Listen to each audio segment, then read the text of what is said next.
पण मग वंचितचं काय झालं, ते आंबेडकर दरवेळेला तुमच्याशी चर्चा करता करता तुम्ही त्यांच्या घरी जाऊन आलात, भेटून आलात का, तुमची युती काही होत नाही, म्हणजे तुमची आघाडी काही होत नाही आणि प्रकाश आंबेडकरांसारखा माणूस तुमच्याबरोबर काही येत नाही.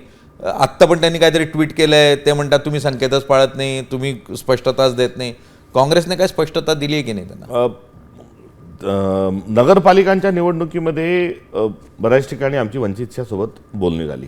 कुठे आम्ही उत्साहात येऊन सोबत लढणार असंही सांगितलं, मात्र ते शेवटावर जाऊ शकला नाही. अशी उदाहरणं आहे, नांदेडसारखं काही ठिकाणी हे झालं.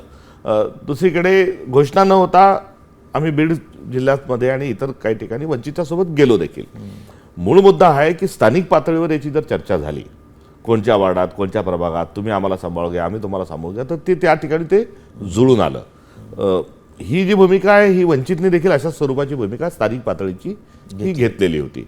मुंबईच्या अनुषंगानं जी कालचं ट्विट, आजचं ट्विट बाळासाहेबांचं जे येतं आहे, यामध्ये ही चर्चा त्या पातळीवर ही घडली पाहिजे अशी माझी असणारी त्यातली एक अपेक्षा. आणि ती जर तिथे घडली नाही तर मग थोडं एकमेकांना समजून घेण्यात कमी पडतो. म्हणजे संवादाचा जो अभाव आहे, तो संवादाचा अभाव त्यातून हा निर्माण होतो. मुळात बाळासाहेब आणि काँग्रेस, म्हणजे वंचित आणि काँग्रेसचे सोबत आले पाहिजे, ही मोठी एक जनभावना आहे आणि या जनभावनेचा आदर झाला पाहिजे असं वाटणारा मी एक कार्यकर्ता आहे.